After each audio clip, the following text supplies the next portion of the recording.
PM Modi Mahakumbh में डुबकी लगाने पहुंचे।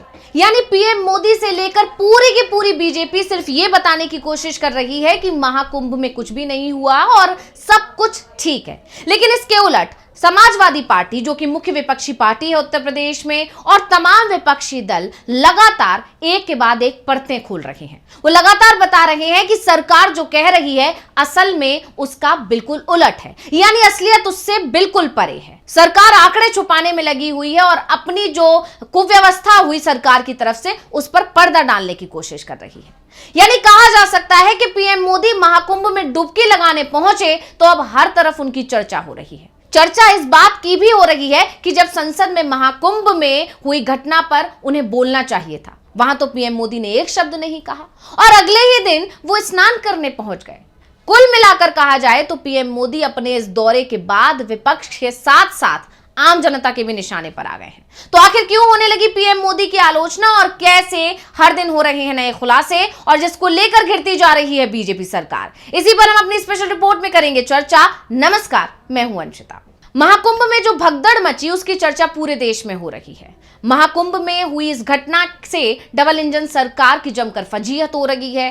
कहा यह भी जा रहा है कि कुछ घटनाएं तो सामने आ गई हैं, जबकि कई घटनाएं ऐसी हैं जिन्हें दबा दिया गया। यानी प्रशासन पूरी तरह सरकार की जो कुव्यवस्था रही है, जो बदइंतजामी रही है, उस पर पर्दा डालने की कोशिश कर रहा है। आपको याद भी होगा जिस दिन ये घटना घटी उस दिन बाकायदा एसएचओ का बयान आया था कि ये सिर्फ एक अफवाह है, ऐसी कोई घटना ही नहीं हुई है। यानी साफ है कि प्रशासन लगातार इस कोशिश में लगा हुआ था कि कैसे भी महाकुंभ में जो घटना हुई है वो दबा दी जाए। लेकिन घटना बड़ी थी और उसकी चर्चा पूरे देश में हो रही है, जिसके बाद से योगी सरकार घिर गई। लेकिन इस एक घटना के खुलासे के बाद योगी सरकार घिरती पे घिरती चली गई, क्योंकि फिर खबर आई कि घटना सिर्फ एक जगह नहीं बल्कि तीन जगह हुई है। और सिर्फ ये भगदड़ की घटना की बात नहीं है, इसके अलावा कहीं से पंडाल के जलने की खबर आई, कई और तमाम खबरें। यानी साफ साफ कहा जा सकता है कि योगी सरकार जो महाकुंभ को लेकर बड़े बड़े दावे कर रही थी, सुरक्षा व्यवस्था को लेकर, व्यवस्थाओं को लेकर और ज्यादा से ज्यादा लोगों को आने के लिए जो अपील कर रही थी, वो सभी दावे सरकार के फेल साबित हुए हैं। और यह मुद्दा अब संसद से लेकर सड़क तक छाया हुआ है। हर कोई सरकार से यह सवाल पूछ रहा है कि आखिर सरकार आंकड़े क्यों छुपा रही है। ये सभी सवाल संसद में विपक्ष उठा रहा है और बार बार उठा रहा है, लेकिन सरकार तो जवाब देने के लिए राजी ही नहीं है। यही नहीं, हर किसी को तो यह भी उम्मीद थी कि जब पीएम मोदी संसद में राष्ट्रपति के अभिभाषण पर धन्यवाद प्रस्ताव देंगे तो शायद अपने भाषण के दौरान महाकुंभ में हुई इतनी दर्दनाक घटना पर कुछ तो कहेंगे, दो शब्द तो कहेंगे। क्योंकि जब भी किसी राज्य में चुनाव होते हैं तो चुनाव प्रचार के समय पीएम मोदी डबल इंजन सरकार लाने की अपील करते हैं, बड़े बड़े दावे करते हैं कि डबल इंजन सरकार में डबल सुविधाएं जनता को मिलेंगी। यानी डबल इंजन की सरकार लाइए और राज्य में विकास होगा, आपको सुविधाएं मिलेंगी, किसी तरह की कोई रुकावट नहीं होगी। लेकिन जब डबल इंजन सरकार वाले राज्य यूपी में इतना बड़ा हादसा हुआ तो उन्होंने एक शब्द तक नहीं कहा, जबकि अगले ही दिन वो डुबकी लगाने पहुंच गए और ये बताने की कोशिश की कि यहां पर सब कुछ ठीक है। और जब पीएम मोदी डुबकी लगाने पहुंचे तो जो तस्वीरें सामने आई और जो वीडियो सामने आए, अब वो सोशल मीडिया पर तेजी से वायरल हो रहे हैं। अब खास बात यहां ये भी देखने को मिली है कि एक बार फिर पीएम मोदी विपक्ष के निशाने पर आ गए हैं। विपक्ष का कहना है कि पीएम मोदी ने एक ही दिन में तीन पोशाकें बदली, लेकिन पीड़ितों का एक बार भी उन्हें ख्याल तक नहीं आया।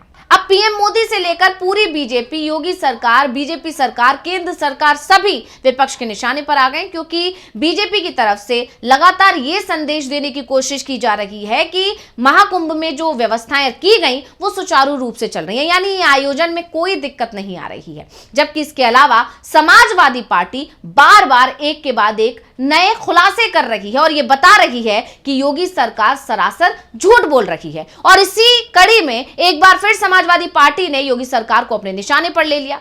समाजवादी पार्टी के प्रमुख अखिलेश यादव ने अपने सोशल मीडिया के जरिए एक पोस्ट किया और उस पोस्ट को करते हुए उन्होंने महाकुंभ भगदड़ को लेकर फिर से प्रतिक्रिया दी। उन्होंने अपने पोस्ट में एक खबर शेयर की, आप देख सकते हैं, जिसमें भगदड़ के दौरान वहां मौजूद रही महिलाओं ने घटना के बारे में जानकारी दी है। महिलाओं का कहना है कि हम जिंदा थे लेकिन सिपाही बोला कि इसे गंगा में बहा दो। अखिलेश यादव ने इस पर प्रतिक्रिया देते हुए लिखा कि जिन पर है बीती दुख वो ही जाने, बाकी सत्ता के दावे तो हैं फसाने। दरअसल आपको बता दें कि समाजवादी पार्टी के प्रमुख उस घटना को लेकर बीजेपी और योगी सरकार पर लगातार जुबानी हमले कर रहे हैं, आप सभी जानते हैं। संसद में भी उन्होंने इस मुद्दे को उठाया और उन्होंने सरकार पर मृतकों के आंकड़े छुपाने के साथ ही गायब हुए लोगों के बारे में जानकारी साझा नहीं करने का भी आरोप लगाया। वो लगातार सरकार से कह रहे हैं कि आंकड़े जारी करो। अखिलेश ने अपने सोशल मीडिया अकाउंट पर जो खबर शेयर की है उसमें एक महिला के हवाले से यह कहा गया है कि पुलिस वाले ने कहा कि गंगा जी में बहा दो, लेकिन हम तो जिंदा थे। यही नहीं, कई और दूसरी मीडिया रिपोर्ट्स में भी इस तरह के दावे महिलाओं की तरफ से किए गए हैं। अब सपा प्रमुख ने इस खबर को लेकर प्रशासन पर लोगों की मदद नहीं करने का भी आरोप लगा दिया। अपनी आपबीती बताते हुए रिपोर्ट में महिला कह रही है कि हम अपने पति से लड़ झगड़ कर चले गए, लेकिन वहां जाकर भगदड़ में फंस गए। उस भगदड़ में मेरी पायल, बिछिया सब गुम हो गया। किसी तरह से बस जान बच गई। उनका कहना था कि वो अपनी 12 साल की बच्ची के सहारे पूरा घर छोड़कर गई थी। यानी महाकुंभ को लेकर संसद में भी लगातार और सड़क पर भी, सोशल मीडिया पर, हर जगह सरकार से सवाल पूछे जा रहे हैं, लेकिन सरकार है कि जवाब देने को राजी नहीं है। उल्टा जो घटनाएं हो रही हैं उन पर पर्दा डालने की कोशिश की जा रही है। पहले तो योगी सरकार और प्रशासन ये मानने को ही राजी नहीं था कि महाकुंभ में कोई घटना हुई है। ये कहा जा रहा था कि ये सिर्फ अफवाहें हैं। उसके बाद जब एक घटना नहीं छुपा पाए तो उसके बाद खबर ये आई कि घटना सिर्फ एक नहीं बल्कि तीन हुई हैं। इस तरह की भगदड़ की 3 खबरें सामने आ रही हैं, लेकिन प्रशासन ने उन्हें भी दबाने की कोशिश की। हालांकि जानकारी सामने आ गई और उसके बाद से योगी सरकार और बुरी तरह घिरती जा रही, लेकिन प्रशासन का ये जो रवैया है उसने एक बड़ा क्वेश्चन मार्क खड़ा कर दिया कि आखिर सरकार क्यों छुपा रही है, आखिर सरकार आंकड़ों का खुलासा क्यों नहीं कर रही है। और उससे भी बड़ा सवाल ये कि इससे ज्यादा और कितनी घटनाएं हैं जिन्हें सरकार ने दबा दिया है। अब ये सारे सवाल संसद में भी उठाए जा रहे हैं, सड़क पर भी उठाए जा रहे हैं और उसी कड़ी में राज्यसभा में आरजेडी सांसद मनोज झा ने भी इसे लेकर बेहद तीखा सवाल सरकार से किया था। क्या कुछ बोले थे वो पहले सुन लेते हैं। क्या आंकड़े की बात करूं, मैं जानता हूं मुझे फोन आते हैं, आपको भी आते होंगे कि फलनवा वो गया है, कोई खबर नहीं लग रही है, फोन नहीं लग रहा है। 17 घंटे तक कोई आधिकारिक पुष्टि नहीं होती है। 54 के कुंभ का जिक्र हुआ संभवतः कि इतने लोग मारे गए थे। सर ये लाशों के आंकड़े पे तेरा वाला मेरा वाला, ये लोग कितने चोटिल होते होंगे समझिए सर। हर घंटे कोई बाबा आ रहे हैं, उनसे भिड़ने के लिए किसी मौलाना को भिड़ा दिया, वो ग्रह नक्षत्र देख के बता रहे हैं कभी नहीं नहाया तो कोई पाप नहीं धुलेगा। ईश्वर को क्यों ठग रहे हैं? वीवीआईपी दर्शन, ईश्वर के समक्ष भी ये बात होगी कि एक जनसाधारण का दर्शन, एक वीवीआईपी दर्शन। लोहे का स्वाद लोहार से ना पूछो, उस घोड़े से पूछो जिसके मुंह में लगाम लगी हुई है। वहीं आपको याद होगा इससे पहले समाजवादी पार्टी के प्रमुख अखिलेश यादव ने भी संसद में सरकार पर आंकड़ा छुपाने का आरोप लगाया था। क्या कुछ बोले थे सुन लेते हैं।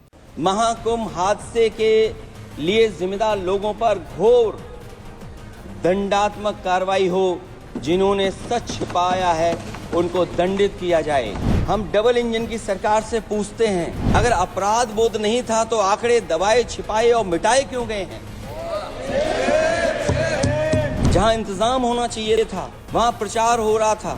एक धार्मिक समागम में डबल इंजन का राजनीतिक प्रचार अशोभनीय है, निंदनीय है। सीसीटीवी, ड्रोन, लाइव स्ट्रीमिंग के आधार पर जिनका दावा था कि वो डिजिटल कुंभ करा रहे हैं, वो मृतकों की डिजिट नहीं दे पा रहे हैं। एक तरफ तो जो लोग डिजिटल अध्यक्ष महोदय कहने को थकते नहीं हैं। यानी कहा जा सकता है कि महाकुंभ का जो ये मामला है इस पर विपक्ष शांत बैठने को राजी नहीं है। बजट सत्र चल रहा है लेकिन संसद में महाकुंभ का मुद्दा छाया हुआ है। जिस तरह से वहां पर भगदड़ हुई, आम जनता को जो परेशानियों का सामना करना पड़ रहा है, अभी तक किन किन परेशानियों से गुजर रहे हैं लोग, अपनों को ढूंढ रहे हैं लेकिन उनको जानकारी नहीं मिल पा रही है। ये तमाम मुद्दे हैं जिन्हें दबाने की कोशिश की जा रही है, लेकिन विपक्ष रह रहकर एक के बाद एक नए खुलासे कर रहा है और जिससे सरकार, योगी सरकार, डबल इंजन की सरकार सवालों के कटघरे में खड़ी होती जा रही है। तो रिपोर्ट आपको कैसी लगी हमें कमेंट करके अपनी राय जरूर दीजिएगा। इसी के साथ मुझे दीजिए इजाजत।